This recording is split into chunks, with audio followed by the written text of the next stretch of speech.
Hi, I'm Kyle Pennypacker and welcome back to Penny Prepper. Today's video we're going to be discussing having a backup for the backup.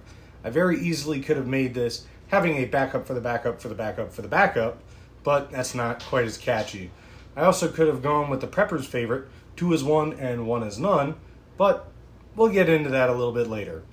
So before we get started, I'm going to ask that you like the video, subscribe, hit the notification bell, and share with anybody that you think might like the video.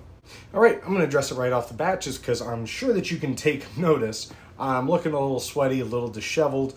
Probably don't have the cleanest t-shirt on you've seen me in. I've been outside for a while today. It's 85 degrees. It's the hottest day so far this year for me. Pennsylvania, it gets very humid. Took both the dogs for a decently long walk to tire them out because I can't let them in the garden. Been seeding, stuff like that, and I've been running errands trying to get ready for things. Also, I'd really like to say before I get into it, now is the perfect time to start out your gardens, start really getting into your preps, just because if you pay attention to the things that are going on in the world, price of things are going to start going up. You're going to want to start utilizing your preps coming up. Start practicing, get your knowledge while you can. Buy books. Books are a great investment. I bought Back to Basics, amazing book.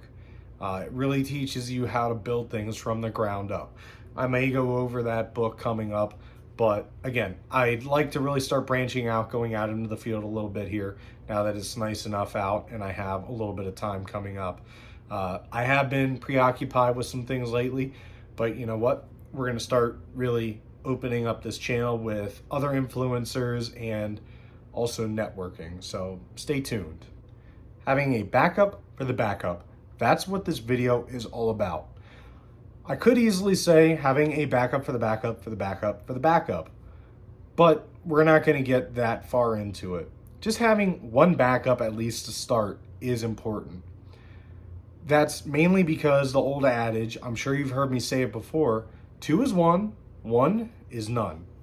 The main reason behind that is the fact that if you have one main tool and it breaks, you have none. If you have 2, you break 1, you have a backup. That's your 1. It comes from the same wisdom as if you arrive early, you're on time. If you're on time, you're late. If you're late, you're forgotten. Basically, these are old words of wisdom that have been passed down through the generations from those who have been prepared, who have been in those situations. It comes from the people that have been down on their luck and have learned better and been able to give their wisdom on to others. If you can take one thing from this video, it's going to be that you really need to not only invest in a good, high quality main item, but have a decent secondary item as your backup. I'm not saying go to Harbor Freight and buy a screwdriver and then go to Walmart and buy another screwdriver off the clearance rack. I'm saying buy a good quality item and have a good quality item as a backup. If not the same quality, if not interchangeable. All right, great example of that might be flashlights. Well, let's say that you have a nice 800 lumen night core flashlight or Olight flashlight, and you have it charged up every day. You use it as your everyday carry. You have that thing everywhere. Well, let's say that you utilize it way too long and, it's about that time, something happens, or let's say that the battery acid finally gets to it. Well, what are you going to do then? Well, grab a backup. May not be the best, but you know what? That's going to work. It's going to get you through what you need. And then having a backup for that, all the better. At least maybe having this along so you can get to your next backup, your third backup, is all you need. If you're preparing that everything's going to go fine when things go wrong, you're not in the right mindset. You need to prepare for things to fail. You need to prepare for you to fail.